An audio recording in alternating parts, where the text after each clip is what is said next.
Welcome back to the channel. We're going to continue working on our 2017 GMC Terrian Denali. Last time we got the center pillar in and all welded up, and the grinding gnome came along and ground everything down for us. Now we're going to get it ready for the bodywork and painting gnomes so that we can put this thing all back together when they're done. Let's get started. Honestly, I could use the magic eraser to take these pinstripes off, but this drives the painting gnome nuts. So you just take a razor blade, preferably a dull one like I always use, and slide it underneath the tape through the glue. And just slide it along, keep it steady and straight, and separate the tape from the glue, and then the glue just cleans off with wax and grease remover. If you don't go deep enough, you cut through the tape and you end up taking off little tiny pieces and it takes forever.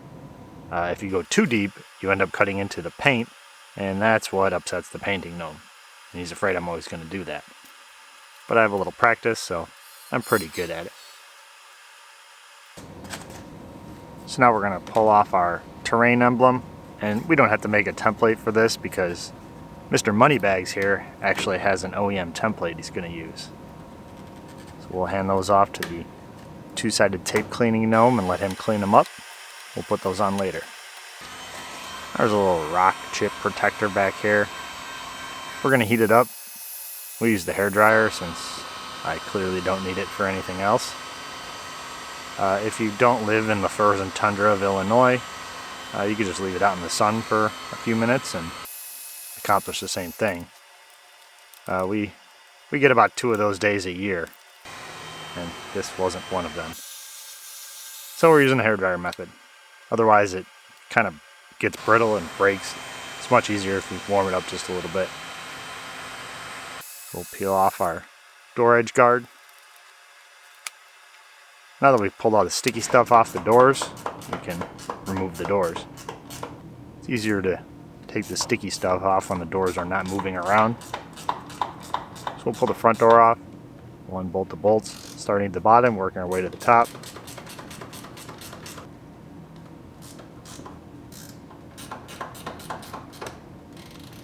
Then we get that top bolt. We'll hold on to the door as we take it out, and we'll set it off to the side.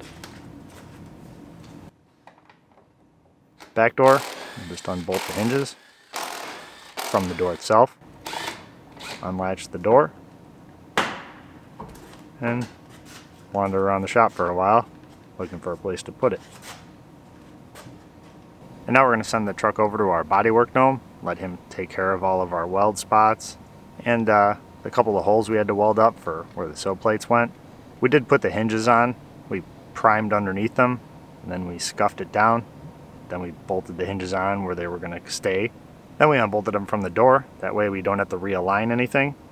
Those are our little sill plates, holes that we had to weld up.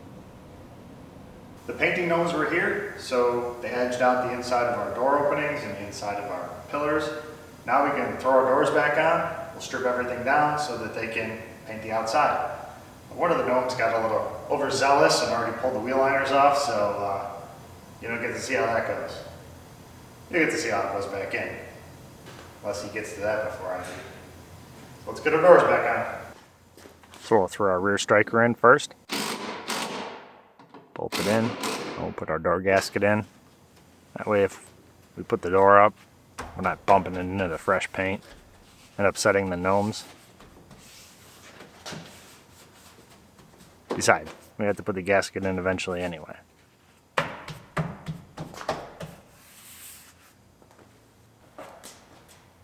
Now we'll set our door up there. Latch the back of it.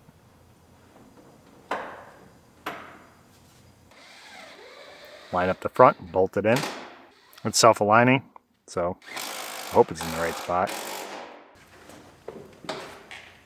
Now we're going to do the front door.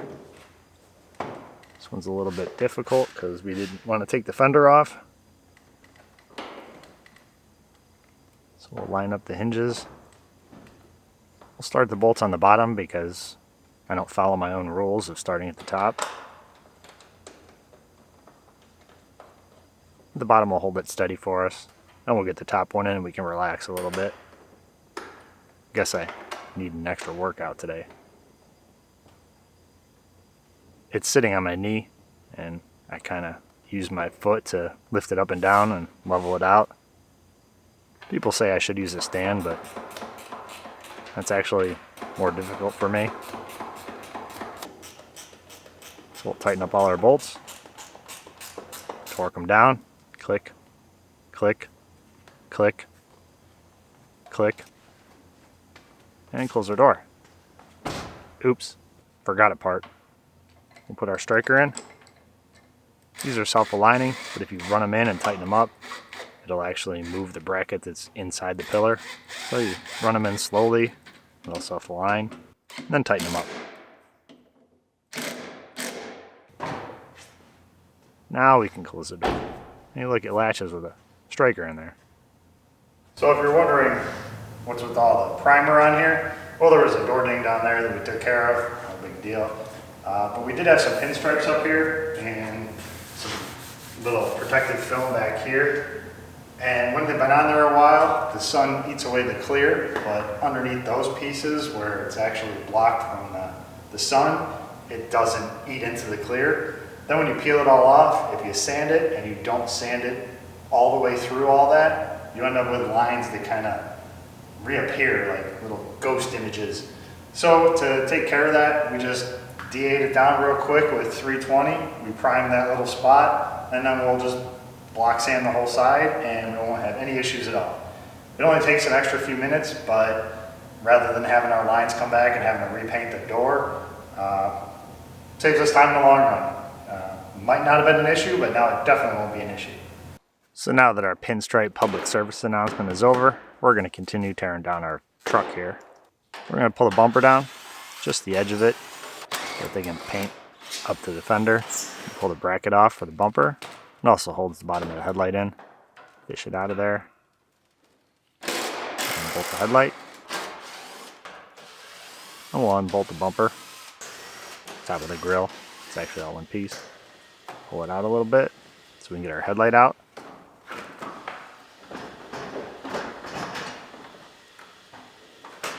And we'll unplug it. And now they can mask off the fender and not have to worry about that bumper being in the way. So now we're going to pull our taillight and rear bumper off the back here. We'll pop all these little caps off. Pull a bolt out of the bumper and two out of the taillight. Give the taillight a little wiggle and decide it's not coming out. So we're going to go with the backup method. We're going to stick some masking tape on it.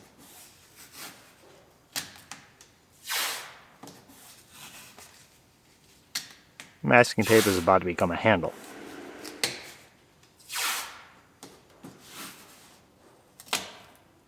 So we stuck it all together. Now we just pull straight back.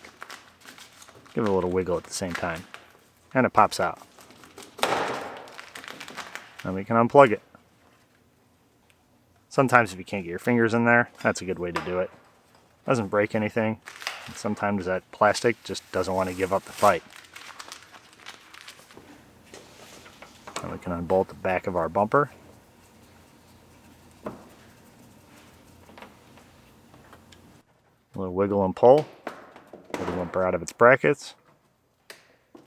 Then we can unbolt the brackets. We're taking these out of the way so that they can mask off around this quarter panel. We'll get the electric ratchet back here so we don't have to pull the bumper back as far, and lazy me doesn't want to take the whole thing off, so we're going to pull the fuel door off. There's a little tab you pull out, and the fuel door slides to the outside and comes off. Pop the little tether off for the filler cap.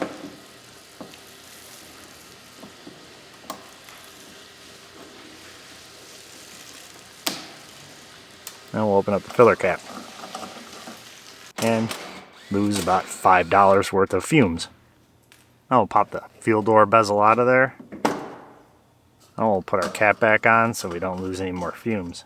I'm poor, can't afford that gas. Now we can start taking our rear door apart. Pull the little caps off, get the screw behind it, and pull our window switch out, which is easier said than done.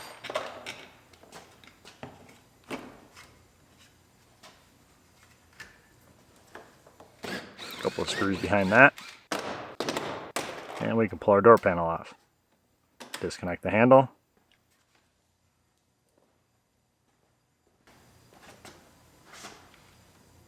And we'll unbolt our door speaker. We have to change it. This is a SLE. It's a little cheaper. The Denali has a different speaker. And we'll find the door check we dropped down in there a long time ago. Put that back up where it belongs. I do it now because I will forget it and wonder what that rattle is later on.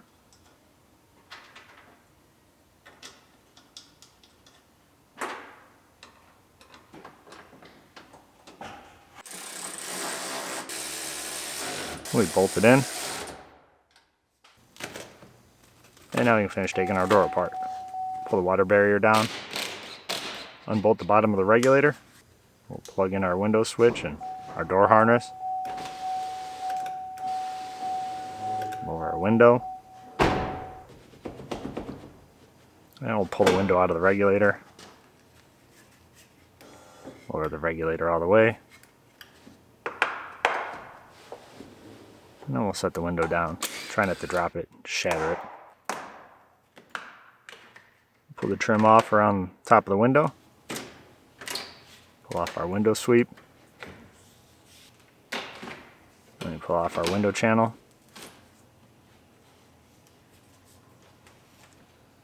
We'll pull the stationary glass out and set it off to the side. Now we'll pull our glass out. Oh, the bottom of that is dirty. So who wants to bet I'm going to put it in the same way? Now we're onto the front door. We'll pop our little caps off of here. Pull the bolt out behind the handle. To under the grab handle. And rip the door panel off. Disconnect our door handle and unplug the wires. And pull our speaker out. Reach down in there and find our prize. A door check. Imagine that. So we'll install it.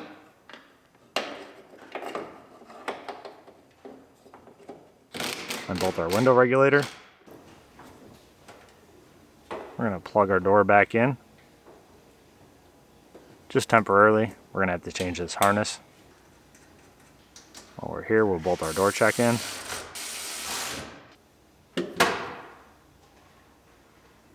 This one wasn't open all the way apparently when it was taken out.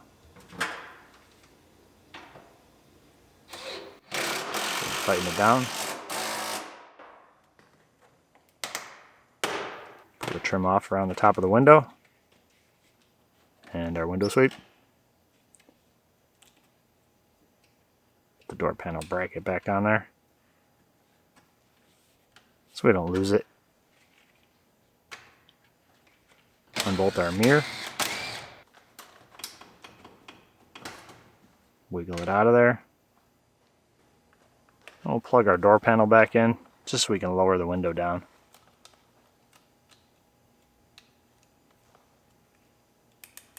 The door panel harness on the front doors stays with the door panel. It's kind of a pain. Lower our regulator and it pulled itself off the window. So now all I have to do is rock the window forward and lift it out.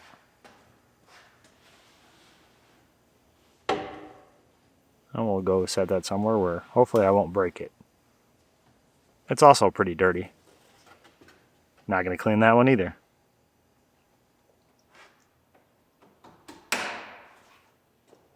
Pop our belt molding off of here. And pull the little filler from underneath the mirror. Now we're going to start taking our moldings off the bottom. On the rear door, it's pretty easy to reach through the speaker hole and see the backs of those clips, so we can squeeze them, pull our molding off that way.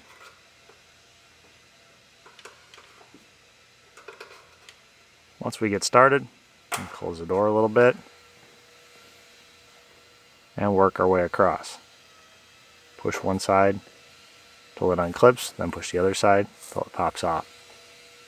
Work your way all the way across.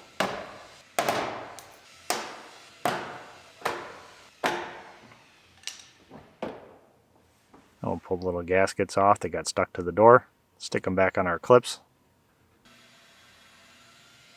And now we'll do the front door the same way. Save our gaskets. Now we can pull the door handles off.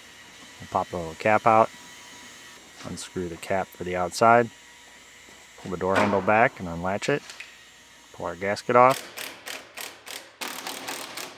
We can unbolt our window channel, pull it out of the trim on the top.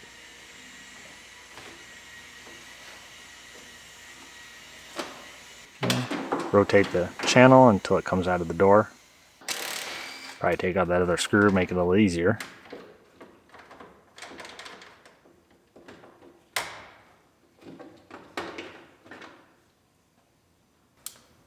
I'll pull our door handle off the back, pull a little cap off, unscrew the outside cap, pull that out, slide the handle back, pull out the gasket, you know the drill.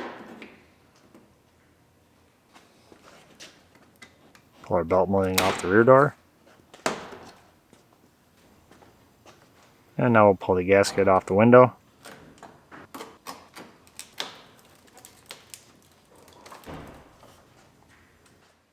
We're going to knock the centers of the rivets out of the upper door trim.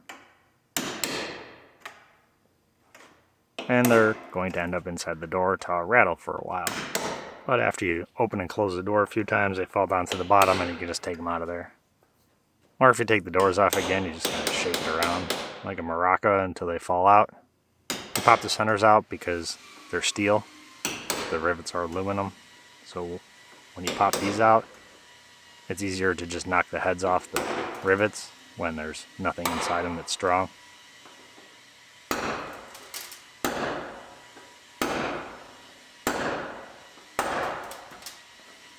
So now we'll knock the heads off the rivets. You can drill these out if you want. I'm lazy, don't want to listen to the compressor.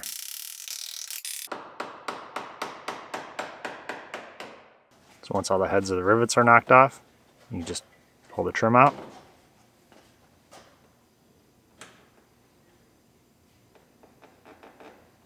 It does go through the door in the back, so you kind of pop it out of there. I didn't feel like taking the other trim off. That's 3 extra rivets per door. I can't afford that kind of expense.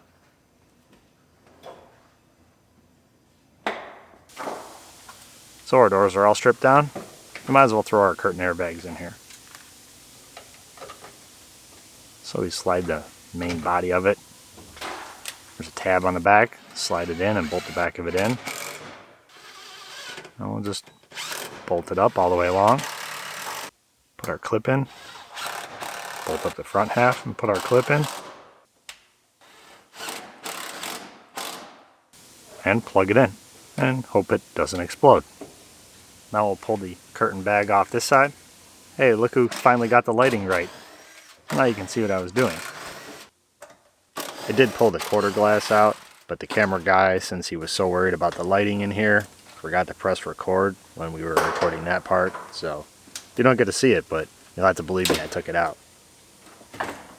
Slide the bag into its tab, bolt it in.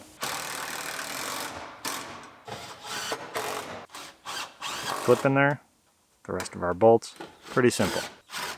Got a pretty good deal on these airbags. They've gone way down in price since these vehicles are getting older and there's plenty more of them in the junkyard. The haters would say because that's where they belong. And I would say that's where all cars belong. So now we have to pull apart our really expensive lower trim. It's Denali only. And it is painted. So we unbolt the chrome part. And it's also two-sided taped on. It's probably the most secure part of the vehicle. So we're going to slide the scraper in there, break all of our two-sided tape loose, flip it over, and do the other side. These came from Scott's Terrain Emporium. And if you remember that totally destroyed Denali I parted out, well, this was still on the doors. and they were still good. The rest of the doors weren't. Actually, the only body panel that was any good was the hood, and I used that. So these moldings are about $300 a piece from GM.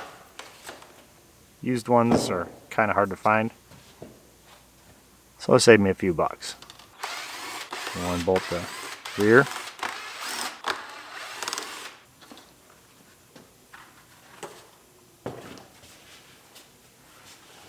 Then we'll cut off the two-sided tape.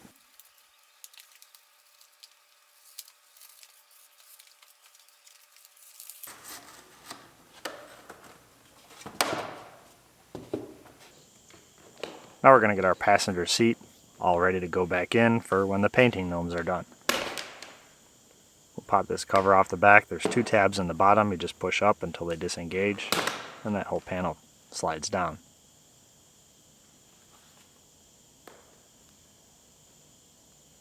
There's a little piece of foam in there. I'll have to set that off to the side and reuse it. We'll unclip the seat cover all the way around.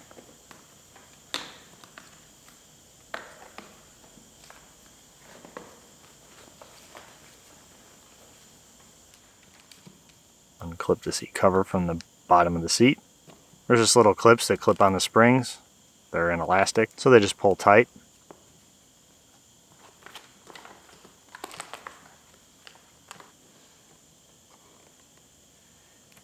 A couple little Christmas trees. Pop those out of there.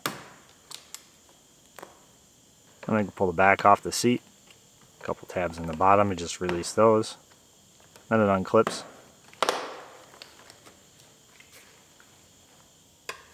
And disengage the headrest clips. A couple tabs you just push in and they pop out. And now we're ready to pull our seat cover off. You can't just tear it off. It is velcroed to the seat cushion. If you tear it off, it'll rip the velcro off the foam. So you gotta kind of hold the velcro as you pull the seat away from it. Unless you're planning on changing the seat cushion, and then by all means, tear that sucker off.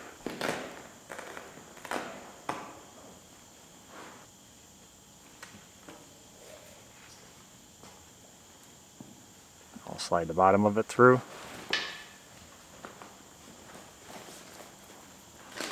And toss it in the pile. Now we can unplug our seat airbag. Just pull up the little orange safety and then the plug pops out. Now we can unbolt our airbag. It's 2 screws on the inside. 2 nuts actually. They're studs on the bag. Toss that in the pile. And we have our new airbag from Scott's Terrain Emporium. Scott's Terrain Emporium had a cloth seat, so we used the airbag because they're all the same, but we had to buy a new seat cover from GM. Plug our plug back in and push the safety down. Now we can put the cushion back on. Run the wire through for the heater.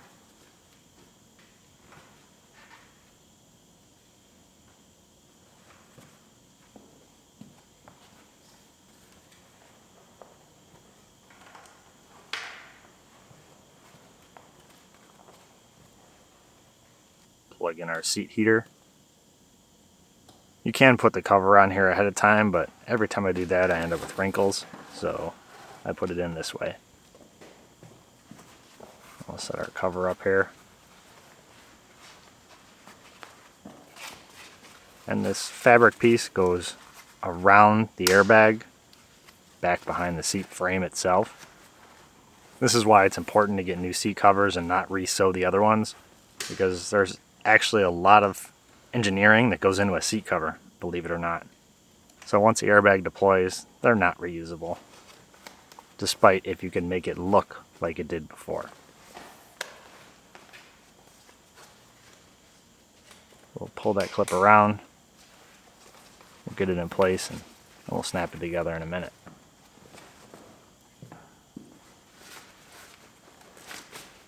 Get it lined up. Tuck it underneath the cushion. It's not my favorite job, but at least there's no hog rings involved with this one. And if you don't know what hog rings are, that's what they used to hold the old seat covers on with. They were horrible, and I didn't like them. Now they're held together with Velcro and plastic clips. Technology. So we'll stretch the seat cover over.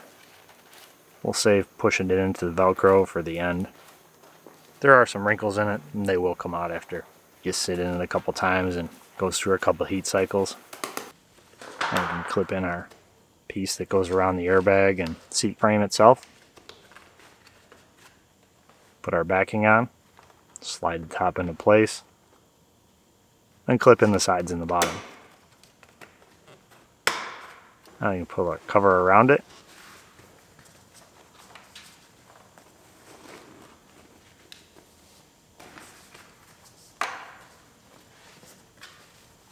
Tuck this bottom piece in here. Covers up the bolts.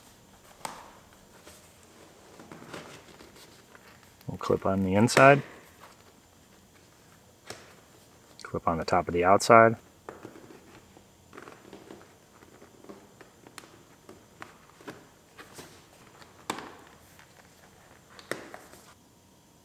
Now we gotta put our coat hanger back in here because it didn't come with a new one. You buy a $200 seat cover and you have to supply your own coat hanger. So I just took it out of the old one. Slides right out. A little bit of work to slide it in there. There's a couple holes in the bottom. So you just gotta kind of get it lined up and push them through there.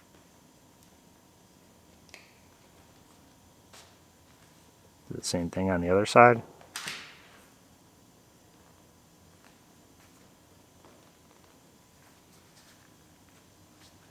And those little ends will go in the back of the seat cover. And the plastic, there's a couple holes they slide into. So you get them in, and it folds down. We'll clip our coat hanger on the bottom here, and we'll clip our seat cover in. Okay, we'll try.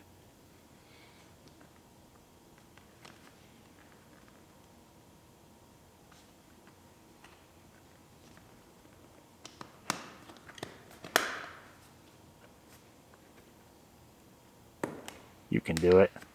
There you go. Now we'll pull the bottom down, pull our elastic, close up this bottom flap. Somewhere along the line we did put the Christmas trees in there. I promise you. I only know that because I didn't have any extras. So now we'll put our little piece of felt on there. It keeps the lumbar bracket back there from rattling against it when it's loose. And we'll slide our back cover in on the top, clip it in on the sides and the bottom. We'll put in our little headrest retainers. They just push in and clip right in. They only go in one way. Now we can push our seat cover into our Velcro. We're ready to put our seatbelt tensioner in here. We better make sure to disconnect the batteries so the safety experts don't freak out. Slide it through there, plug it in, push the safety down, and bolt it in. Click. Now you can slide the cover on it. Line up the tabs.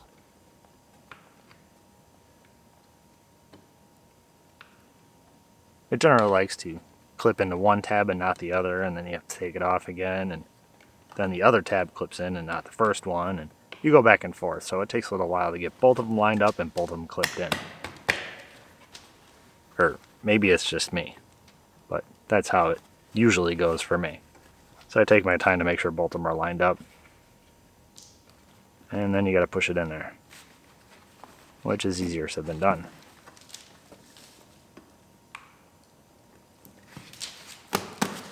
So we got our seat all rebuilt and ready to install, and our truck's all stripped down into the paint room. waiting for the painting gnomes to come along. So as soon as they do and work their magic, we'll be ready to throw this thing all back together and get it out on the road. Until then, thanks for watching, and I'll see you soon.